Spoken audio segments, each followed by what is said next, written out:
Praise the lord. ఈ దిన దేవుని వాగ్దానము. అయితే యెహోవా యోసేపునకు తోడై ఉండి అతని యందు కనికరపడి అతని మీద ఆ చెరసాల యొక్క అధిపతికి కటాక్షము కలుగునట్లు చేసెను.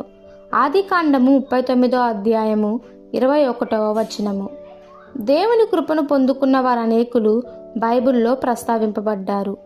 దేవుడు పక్షపాతి కాదు కనుక మన అనుదిన జీవితంలో కృప కొరకు నమ్ముకొని దాన్ని పొందవచ్చు. కృప మనకు లభ్యమే, కానీ జీవితంలో అనేక ఇతర మేలైన వాటిలాగానే లభ్యంగా ఉన్నంత మాత్రాన వాటిని మనం పొందుకుంటామని కాదు. దేవుడు మనకు అనేకమైన వాటిని లభ్యపరుస్తాడు, కానీ వాటిని గురించి మనము విశ్వాసం ఉంచకపోతే వాటిని మనం ఎప్పుడు పొందుకోలేము. మనందరికీ ఉన్న కొన్ని వ్యక్తిగత లక్షణాల వలన మనలను ప్రజలు ఇష్టపడరు కనుక మనము దేవుని కృప కొరకే ప్రార్థించాలి. దేవుని కృప మనపై ఉన్నప్పుడు ప్రజలు మనలను అభిమానిస్తారు. ఒక 3 వ్యక్తులు ఒక పదవి కొరకు ప్రయత్నిస్తున్నప్పుడు వారిలో దేవుని కృపలో ఉన్నవాడే దాన్ని పొందుకుంటాడు. కటాక్షం అనేది కృపలో ఒక భాగము. యోసేపు దేవుని కృపను పొందుకున్నాడు.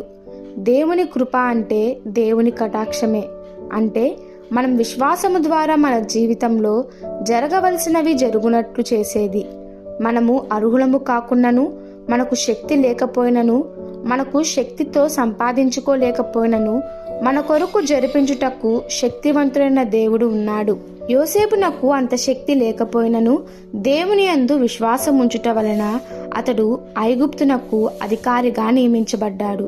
మన జీవితంలో కూడా కటాక్షము పొందిన సమయములను కలిగి అందులో మనము ఆనందించిన సందర్భాల గురించి మనకు తెలుసు. మనం అప్పటికంటే ఇప్పుడు ఏ పరిధిలో మన విశ్వాసాన్ని కనపరుచుకుంటున్నామో చూసుకోవాలి.